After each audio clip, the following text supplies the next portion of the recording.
Welcome everyone to our March Business Builder. This takes place on the third Wednesday of every month at 1 p.m. My name is Faith Gunderson and I'm the marketing coordinator here.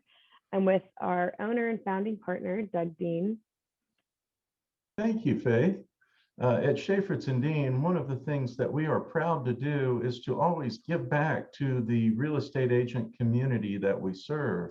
One way we do that is I teach continuing education classes for real estate agents. Pre-COVID, a number of times a month, but during COVID, at least once virtually each month. Another way we give back to the real estate agent community that we serve is through our Business Builder Speaker Series. Third Wednesday every month at 1 p.m. We bring a different speaker with a topic that's designed to be informative and to help you grow your business. Again, welcome everyone, and thank you for being here. We know you're busy, so we appreciate you giving us your time. To make the most of your time, we encourage you to ask questions and participate by utilizing the chat box. Before I introduce Denny, I want to introduce April's Business Builder with Will Nobles. He is the founder and CEO of Vector Choice, and he will be presenting IT issues for real estate agents. And this will be April 21st at 1 p.m. That's a session that you won't want to miss. IT is inherent to what we do, to our current day real estate world. We use IT faithfully, and there are so many issues and problems. And Will's going to have a lot of practical tips to help you as an agent with IT issues. Welcome, Denny Faircloth, Chief Marketing Officer of Real Estate Connections and Real Estate Coach. Denny, thank you. Thanks for being our speaker today, and we're looking forward to hearing from you. I'm going to go ahead and open the chat window and make you the host so that you can share your screen. Well, thank you, Doug. And really quick, I guess just to kind of set this up, it would probably help to give you guys just a little bit of a context or a little bit of a background on me, because I always want to know that whenever I'm learning something from someone, that, you know, there's some commonality or that it can work and then it'll be applied to my business. So the things I'm talking to you about, this is not hypothetical. This is not theory. This is not, you know, something that I hope would work or something that, you know, it may or may not work. Here's what I know. I know that if you take what I teach you today to heart and you apply it to your business, that you don't just show up, listen to me, you know, drone on about something for 20 or 30 minutes and then forget about it. But if that you implement it and that you execute at a high level, I know 100% that it will work for you. And the reason I know that is because this is what I've done for myself for the last 20 years to build my business. This is what, as I coach other investors and realtors, that they've gotten results in their business. So, a little bit about my real estate business. I am a licensed realtor, but I consider myself to be part-time. Now, what I mean by that is that as a real estate investor, whether it's flipping houses, mentoring other agents, mentoring other investors, or my partner, Peter Pasternak, who's also on the phone, we run a real estate networking event called Real Estate Connections. Many of you are probably familiar with that. And we've been doing that for over a decade. And we meet the first Thursday of every month at Local Luna in Midtown. We meet the third Thursday of every month at Siva's Tavern in Kennesaw. And we haven't met in a year because of COVID, but we never missed a month for 10 years. And we're going to be making a big announcement about resuming those meetings here in the next couple of weeks. We'll make an announcement or on Monday, an announcement about when we're going to resume those. But my point in telling all that is that the networking event, investing, coaching, all this other stuff. I'm also happily married, about to celebrate 10 years of marriage to my wife in May. So lots going on in May. And we've been together for almost 14, 15 years. We have 4 amazing but young and challenging children, 2 girls, 2 boys, 7, 5, 4, and 2. And I share all that with you because when I say I'm a part-time realtor, it's because I have a full-time life. And I'm a big advocate of building a business that supports your desired life, not a life that supports your business. All too often I meet realtors who, they either they're not successful and they wash out of the business quickly, or they are successful and 3, 5, 10 years later, they've got a business that they don't even like or they don't even want. And that's just not a great place to be. So I want to help you create a business that supports your desired life. And so while I may be part-time, and I call part-time, 5 to 20 hours a week, depending on the week, I do just over $5 million a year on most years, anywhere from 15 to 25 transactions. And I'll probably, by the first half of this year, close $5 million by June. So this is stacking up to be a really great year. And here's the cool thing about the way that I build a business and that you're going to learn about today is that and I'm not knocking this, by the way, because there are 1,000 ways to make money in real estate, 997 of which you're probably going to hate. The key is to finding the 2 or 3 that works for you. And here's the key, that you enjoy. Because if you don't enjoy doing it, you will not do it consistently over the long term. So I don't call FSBOs. I don't call expireds. As a matter of fact, I don't make any outbound phone calls at all. I don't, work my sphere. I don't harass my warm market. I never ask anyone if they're in the market to buy or sell. I never ask anyone if they know anyone in the market to buy or sell. I am literally most trainers and team leaders' worst nightmare because I don't do any of the things that they teach. And I'm going to show you today exactly what I do to produce multiple millions of dollars in volumes and 6 figures in GCI year in and year out, working 5 to 20 hours a week, depending on the week. And so that is all predicated. I'm going to share my screen really quick on what I call real branding. Now, real just stands for real estate agent leverage, but what I'm really talking about is your personal brand. What I'm not talking about is Realtor Bob with Keller Williams. There's nothing wrong with Keller Williams, and there's nothing wrong with you if your name is Bob, but that is not your brand. See, your personal brand is actually what people think about when they think about you. And whether you knew what a brand was, or whether you're intentional about your brand or not, or whether you've even thought about this before, you do have a brand. And you just go around and ask, do a survey of your friends and family in your warm market and ask people what they think about when they think about you. And that's your brand. So regardless of whether you're intentional or not, people will develop a story about you in their mind. So you might as well be in control of that narrative. You might as well write that story. So this is why branding is important. People do business with people they know, like, and trust. I rarely, if ever, it's like once in a blue moon that someone asks me what brokerage I'm with. And I say that because so often we get caught up in what brokerage we're aligning ourselves with, as if that's what's going to determine whether or not we're successful. I can tell you that there's successful people in every brokerage in America and around the world. Now, I'm not saying that it's not important that you have a brokerage that aligns with the tools and the resources and the support and the things that you need to be successful. That is important.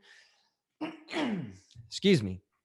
It's just not your brand. See, people do business with people, not brokerages, and people do business with people that they know, like, and trust. So your brokerage likely has thousands, potentially hundreds of thousands of agents. You could change brokerages. You could change industries. If I had a nickel for every person that's gone from realtor to mortgage broker, or mortgage broker to working with a home warranty company, or left the industry altogether, right? You could change brokerages. You could change industries. So your brand can't be your brokerage. It can't even really be just real estate. And we're going to talk a lot about that. So when you have a personal brand, that brand has long-term equity, and you can actually develop multiple streams of income outside of just serving your clients. That should be the main thing, but that shouldn't be your brand. And here's the thing, everybody wants to like compare themselves to others. And maybe you've been in the business a while, or maybe you're just getting started and there's other brands, other agents, other people that have more established brands. See, a brand is just like you. It can feel overwhelming if you were a baby to think about becoming the fastest man in the world. But Usain Bolt had to crawl before he walked and walk before he runs, right? Your brand is an evolution. It evolves over time. It progresses. And especially in the beginning, it can feel like it's overwhelming. But you look at these other big producers or these other top agents or these influencers that have all these followers or connections, and you're like, oh my gosh, who am I? But see, here's the thing.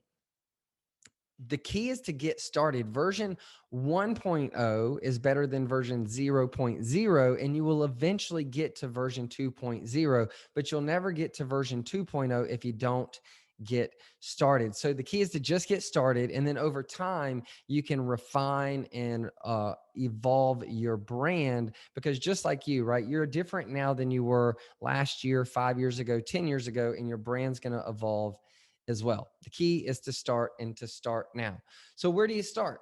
Well, I would start with those same influencers that maybe seem intimidating, those same top producers, those same, maybe it's an agent in your office or an agent you found on Instagram or someone that you found, on Facebook, that really they embody kind of the brand, the target market, the feeling, the culture that you want to communicate through your brand. And it's not about imitating them, although imitation is the best form of flattery. It's about using it for inspiration. Maybe someone with similar, like, again, values, style, character, target market, etc., etc. I'll use this example. I'm a car fanatic. I'm a car nut. And so if you think about Ferrari, Lamborghini, Porsche, Bentley, Rolls-Royce, Aston Martin, or a lot of other brands, right? They're all cars. They're all luxury cars, but they all kind of communicate a different message. They elicit a different feeling, and they target a different customer. So you're not competing with all of the other agents on the planet. You're trying to design a brand that has a unique target market, a unique feeling, a unique, overall look and feel that is attractive to a specific group. And so that's really a good place to start, is thinking about, like, what are those brands? What are those agents? Who are those top producers? And, how do they make you feel? Who's their target market? What kind of content do they produce? Because in the world of 2 million agents, 1.4 million plus realtors, the one thing that they can't copy, the one thing that they can't clone is you. And I mean uniquely you. And that's really what that leads me to the value of authenticity. I think so many people, when I say, hey, use other people as inspiration, look at what other people are doing, it's not because I want you to be a copycat. You shouldn't be. See, what helps you compete and stand out is your uniqueness. So I want you to be authentic to you, but I want you to get inspiration from other people, because, again, remember, people do business with people they know, like, and trust. So being uniquely you helps you stand out from the crowd. It helps you accelerate this process of relationship development. Like, I always use myself and Peter as an example. There's a lot of things about Peter and I that are very, very similar.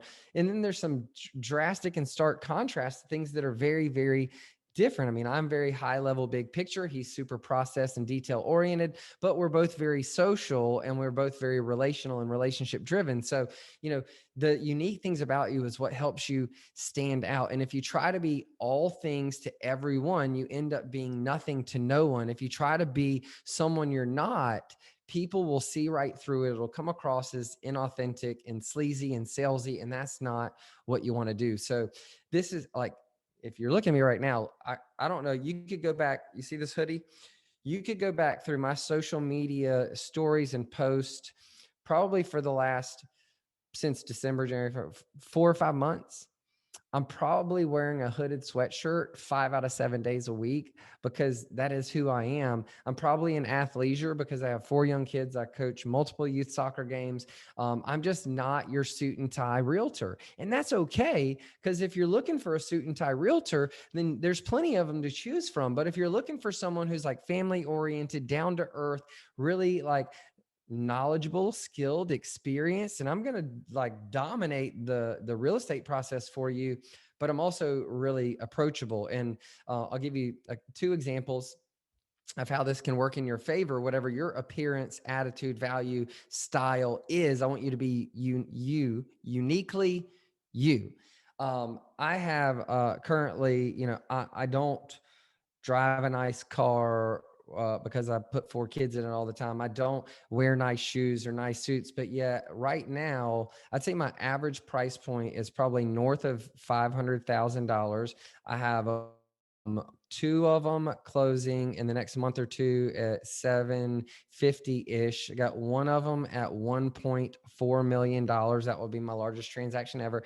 That guy dresses just like me, has 5 kids, loves Jesus, and we connected on that level, not on the car I drove or the suit that I was wearing. So the myth is that you somehow have to be something other than you to build your business, and you don't. Yesterday, I got a referral from another agent across the country who referred me and 2 other realtors. So I was on the phone. The client's going to be relocating from Florida, and we were talking for about 20 or 30 minutes. And I wonder if, okay, I do have it right here. I have my notes right here.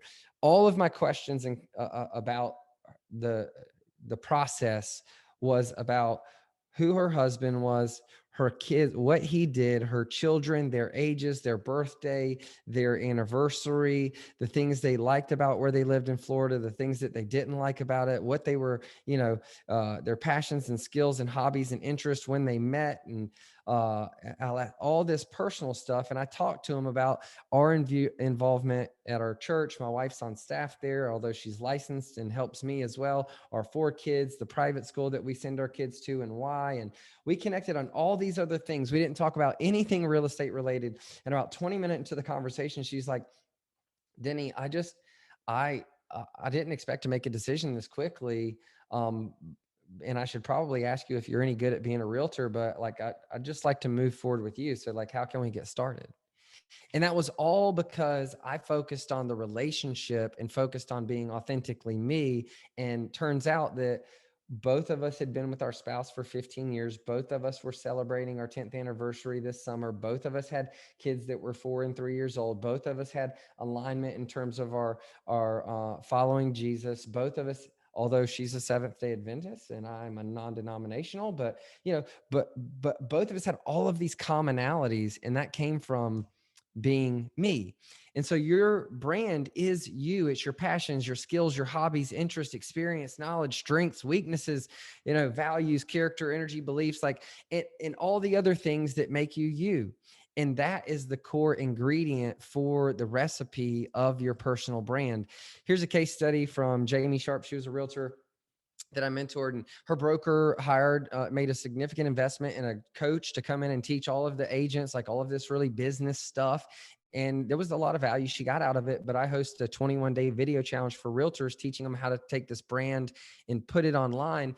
And as you can see, just 3 days into the challenge, she had gone from scared and overwhelmed to excited and confident. I remember this branding conversation with her. She had been in the high-end salon. She did a lot of facials and skincare for over 12 years before transitioning into real estate, and really didn't understand how to tie that experience together. She went from knowing all this stuff about skincare to just talking about real estate. And when you do that, your friends are like, what happened to Jamie? You know what I mean? And so we devised a brand around her background where she now has this tagline. It's like beauty tips from a top producing realtor, because your house isn't the only thing that needs to look good for it to sell. And she gives away facials, which people used to pay $300 to $500 within the salon, to her clients, and then does them live from their like kitchen or a really cool place in their house, so that she can highlight the house and her work and the value. So like that's really outside of the box. I'll give you another example here in a minute, but ultimately your personal brand is just that. And if you think about your brand, now you know what it is, you know why you should have one, you know how to develop it, and when you should start and where to use it. So, the next part of this process, which hopefully maybe we'll come back on another day and I'll get a chance to be the guest on this business builder series again, is like, who's your target client? Who do you want to work with? Is it, people that are empty nesters that are downsizing? Is it first-time home buyers? Is it investors? Is it the luxury market? Because when you take your personal brand, the things that make you uniquely you, and you can tie that to a target market, the person, the specific demographic that you want to do business with, and then you can serve that target market through value-driven content. What platforms are they on? What groups are they hanging out with? What hashtags are they following? And you can bring all of those pieces together. Well, then you can obviously start to resonate with that target market in a value-driven way that will have you top of mind when they have a real estate need. See, the problem that most realtors have is they think that they go from being, Parker Smith, the like cool young hip guy who's into cars, to Parker Smith, who's Realty One Group Edge realtor, who's just into real estate. Parker Smith is another example. He was actually a coaching client of mine, and he was starting his third year. His first year was, okay. His second year was a little bit better. He's probably one of those, $2 million ish producers. And I could see him kind of playing with some stuff online. And I was like, he's got the foundation of a really good brand here. Let me see if I can help him out. So we engaged to help him put a structure around this personal brand and bring the whole blueprint together with his target market and his content strategy.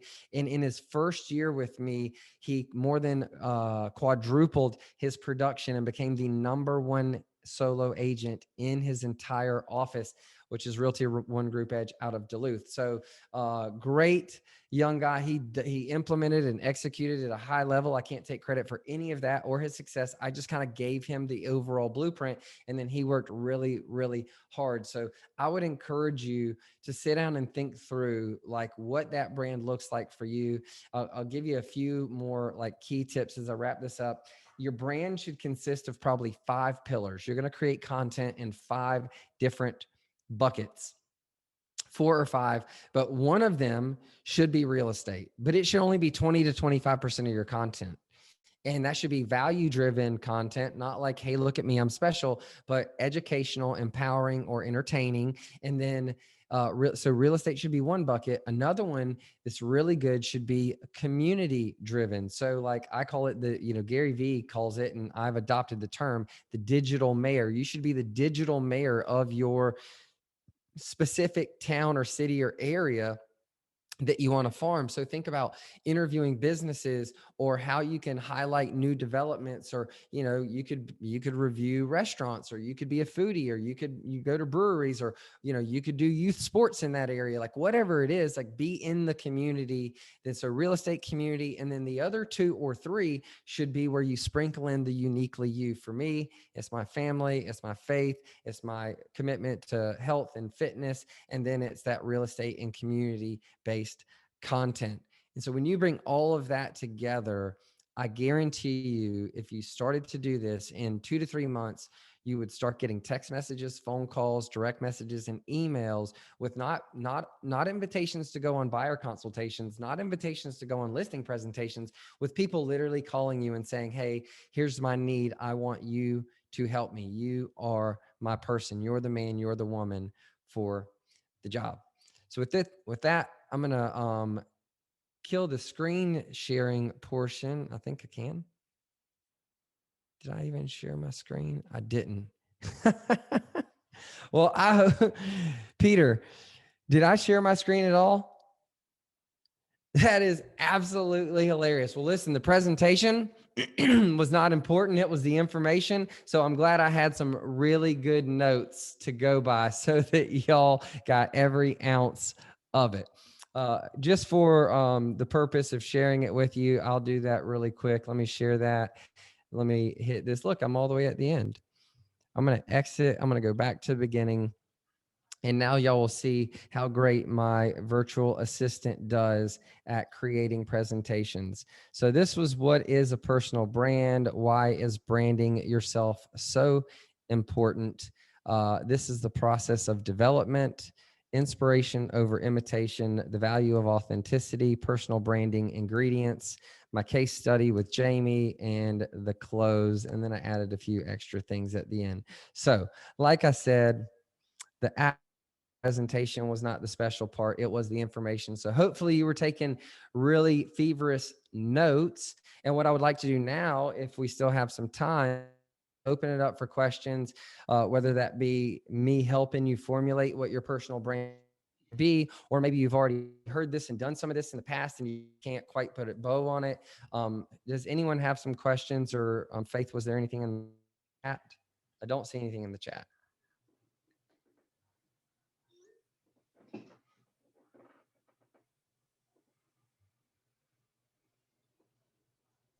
Malone, Sergio, Lisa, Kim, LG Stylo 5. I don't know who you are, but I'm glad you're here.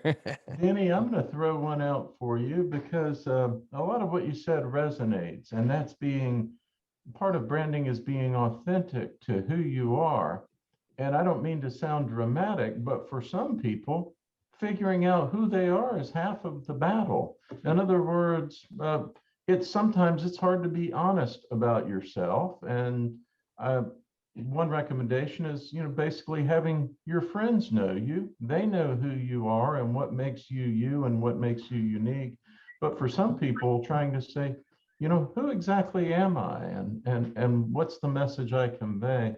So if you could speak to that a little bit, is you've done it. You know what your four pillars are, and you can clearly say this is what I do. Only 25% of it's real estate, faith, family, so forth. But talk through that a moment. That's a great question, Doug. And probably, not probably, I know we could literally talk about this one topic for hours and hours and hours. It's one that I've done a lot of self work on. So I'll give you some good news and bad news. And the root of what you're saying. The number one root of all of our feelings and emotions comes from one thing, and that is, do we feel loved? Are we accepted? And am I good enough? And all of that stems from your parents. So your parents might have been great, or they might have sucked. But even the best parents on the planet are people, and they're not perfect. And 90+% of your core view of the world, your subconscious mind, is hardwired by the time you were 6 years old. And you've been told no, and you can't, and stop that 1,000 times more than you've been affirmed and loved. And when that happens, you spend the rest of your life trying to get the affirmation, the love, the appreciation, and the acceptance of other people. And so that's the bad news. The good news is you can absolutely change that. And you can change that as long as you're intentional about it. So the reason that many people have, and I want to, full disclosure, I have a natural predisposition to not caring what people think about me. And that was a God-given gift. It also comes with its own challenges. So I want to validate that some people, my 7-year-old daughter being one of them, are hyper aware of what other people think about them, and she is about what people think about her. And so I have to be really patient and empathetic when I'm kind of mentoring her through some emotional things, because I'm like, who cares what Johnny said on the soccer field? Like, did you kick him in the shin? Because that's what I would have done. But you can change this by doing meditations, affirmations, visualizations. The fear in being authentically you is a fear of not being accepted. It's a fear of people not loving you. And here's what I want to tell each and every one of you. That is your superpower, being you. And it doesn't matter if Peter's energy is up here at 10. Like, I don't have his energy, but like me or not, I am very direct to the point where it can be painful.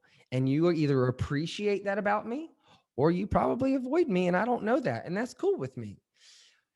Whether you're process oriented, whether you're big picture visual, whether you're extroverted, whether you're introverted, whether you're super methodical, or whether you fly by the seat of your pants, whether that you're empathetic, whether you're a complete narcissist, jerk, like there are going to be, is all people are like oil and water. They're like magnets, positive and negative, and they either repel or attract. And so the reason that this works, whether you're a closing attorney, a realtor, or any other business on the planet, is that when you put yourself out in an authentic way, either people want to do business with you, they're attracted to that, or they're repelled, and you just have to be okay with not everybody liking you. But I want to validate, nobody likes to be unliked and nobody likes to be told no. So that is an emotional challenge in a process. But here's what I promise.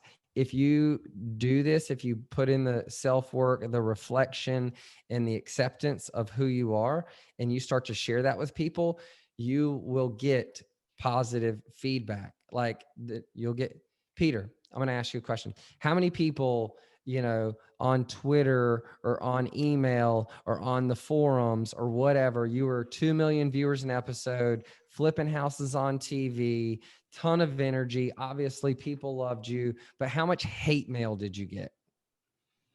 I'd say 98% of what was online was hate mail. And can I add one thing, Denny, that you talked about? And so No. it's something I love talking about. So I say things a little bit differently, but here's what I know.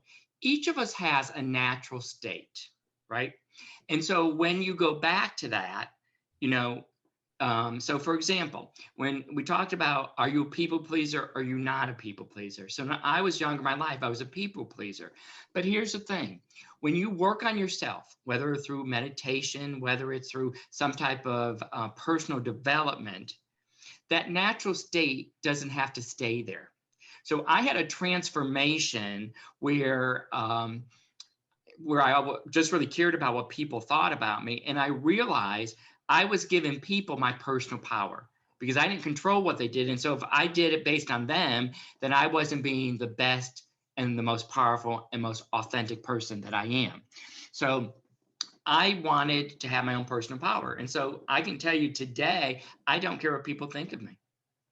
And it's so freeing when you do that. And so, I think as a child, your parents or a lot of parents say, look, you need to be, X. And if you do, people are going to like you. But I personally think that being a people pleaser is really at a detriment to who you are. Now, 100%. Fast forward, when I was on television, right before the first episode aired, the network sat me down and they said, look, I want you to understand that about 98% of what people blog and post is negative. Most people don't blog stuff that's positive. So do not take a look at what people wrote. So the first show airs, and what's the first thing I did? I went on the blogs. Of course I did.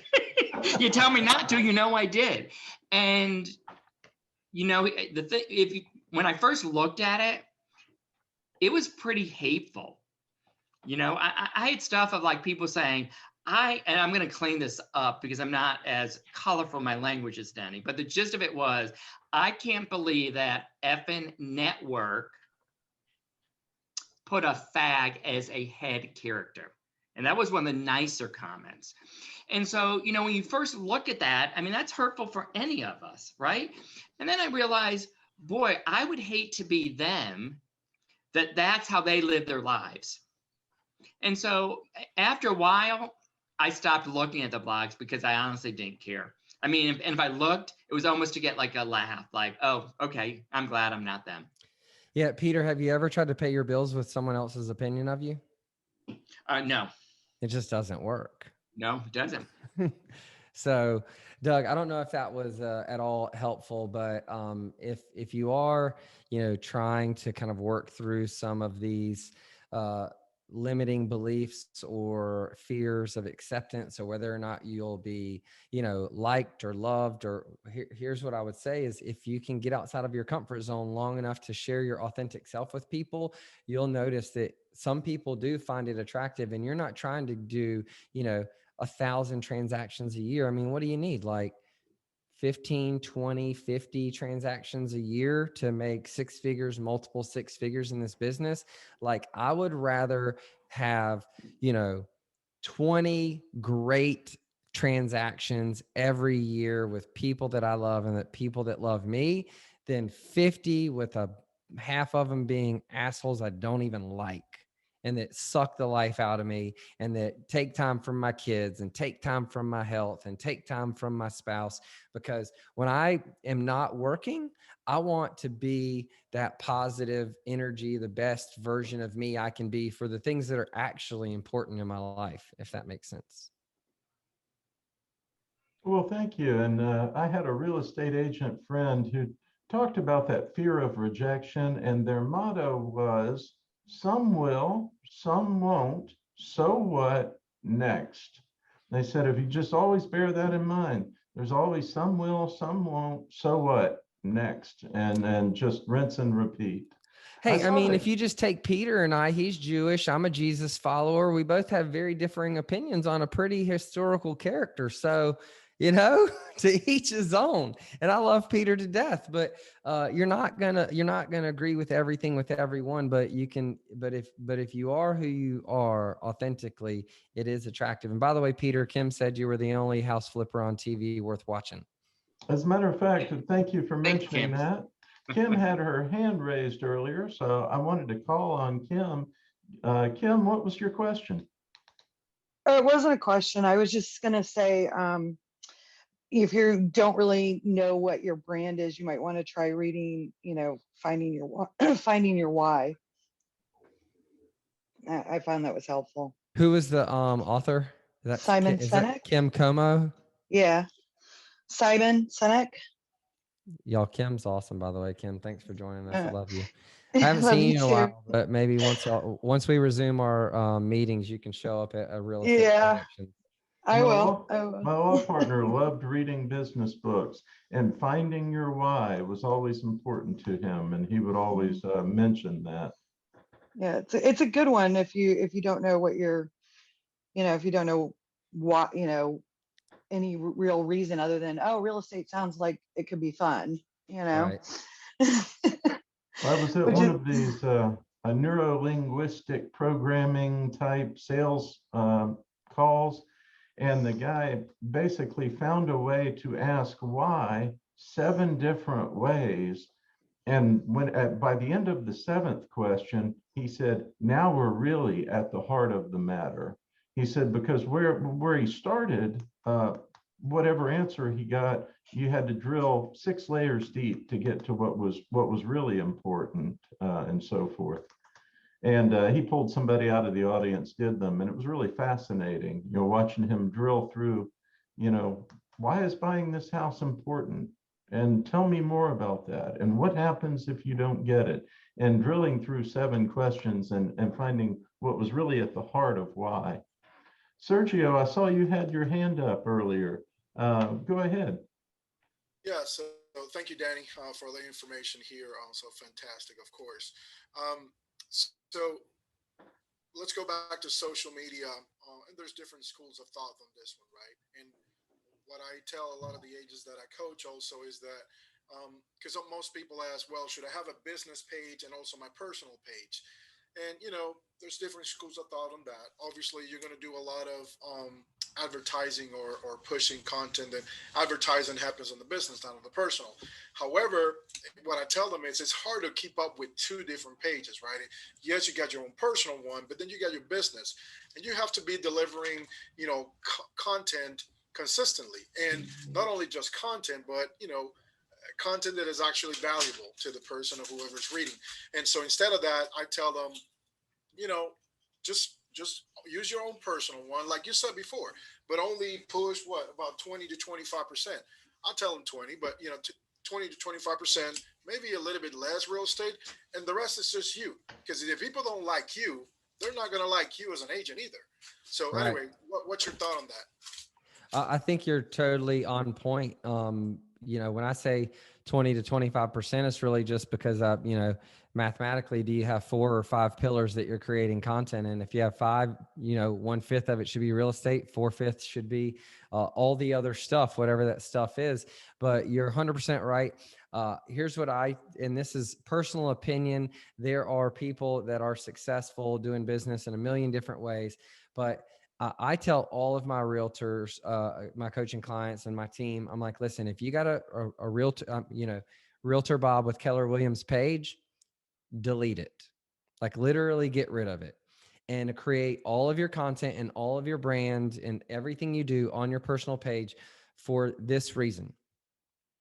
First of all, Facebook doesn't like business pages. They have suppressed from an algorithm perspective the content to the point where I don't care if you have 1 million fans, likes, followers on your business page. When you post, none of them see it. See, Facebook used to encourage people to build business pages because if you liked their page, well, then all of your followers got to see your content. And then they made this shift in their algorithm where they want business pages to pay to run ads to their followers. And so you get more organic reach through a personal profile than you do a business page. Here's the only caveat I would say. If you're going to run ads, you can't run ads from a personal profile. Those ads can be from a business page. So if you're doing squeeze pages with listings, if you're doing home valuation ads, you can do squeeze pages from your personal profile organically, and whoever sees it. And if you're creating engaging content, you'll get more reach and you'll build an audience there.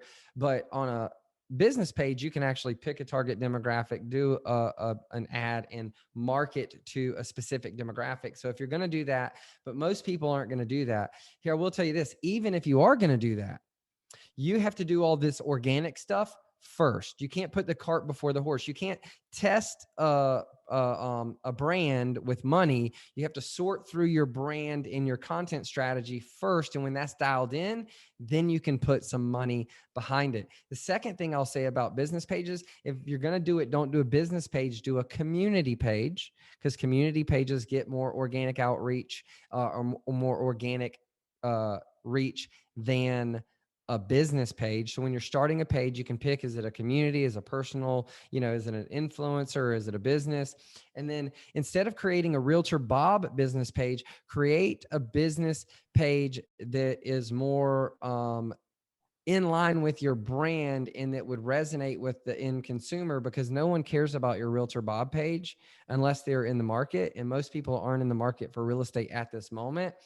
Unless you're going to run ads, I would just avoid pages. Instead, next to your personal profile would be a Facebook group. Groups, interest, passion, skills.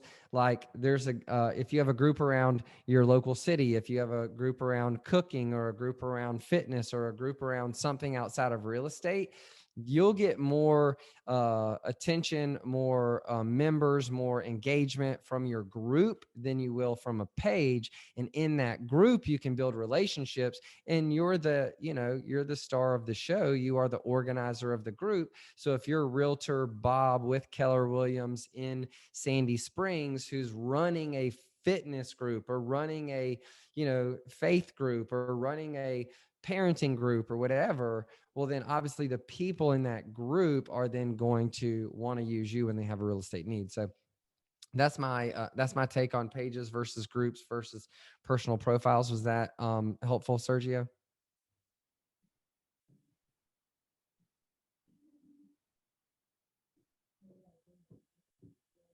Sergio, good? Yeah, most definitely. Perfect. Thanks. But you're totally on the right track. I can see why you have people bring you as their coach, because you know what you're talking about. Anybody else? All right. Well, Doug, Faith, thank you so much for having me today. Before we wrap, I know you guys have some other announcements, but would like to say that Peter and I, if you're not already in our Facebook group, that's Real Estate Connections, please do join that.